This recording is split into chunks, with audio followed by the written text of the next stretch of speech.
લોકો બોલ્યા સર, કોર્ટે એફઆઈઆર નોંધવાનું કીધું, તો કુલપતિની દાનત નથી કે સરકારમાંથી કોઈ દાનત નથી કે આટલા ટાઈમ સુધી એફઆઈઆર ઈ કોર્ટમાં તમે કીધું તારીખ છે એટલે એફઆઈઆર નોંધાણી ઈ ખાલી લીપાપોથી કોર્ટને એક પણ વ્યક્તિની દાનત નથી.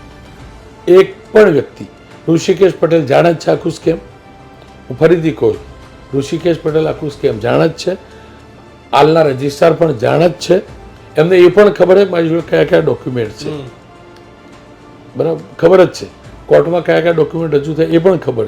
એ રજિસ્ટ્રાર કહેતા હતા કે અમને ખબર નથી કે સીઆઈડી ક્રાઇમનો રિપોર્ટ શું આવે. ભાઈ વકીલ કોર્ટ આગળ પ્રોડ્યુસ કર્યું, બરાબર ખબર ના હોય. અને યુનિવર્સિટીના વકીલે જ કર્યો જવાબ છે. એટલે અને મને તો દુઃખ એ વાતનું થાય કે તમારી યુનિવર્સિટીનું કાંડ થયું, તમારું યુનિવર્સિટી જોડે 420 થઈ, તમારા યુનિવર્સિટી જોડે ફ્રોડ થયો, અને પેલો વિપક્ષનો ધારાસભ્ય છે એના માટે કોર્ટમાં જાય. આપણે જ જવાનું હોય ને. ઉપરથી યુનિવર્સિટીએ ફરિયાદ પોલીસ ના નહોતી હોય તો યુનિવર્સિટી કોર્ટમાં જવાનું. એની શાખનો પ્રશ્ન. એટલે વસ્તુ આ પણ છેલ્લે આપણને ન્યાયાલય ઉપર ભરોસો, અને રોનકભાઈ મને પાક્કો ભરોસો હોય મારા કાર્યક્રમથી તો આનું પરિણામ નહીં આવે, પણ ન્યાયાલયમાં ચોક્કસથી ન્યાય થશે.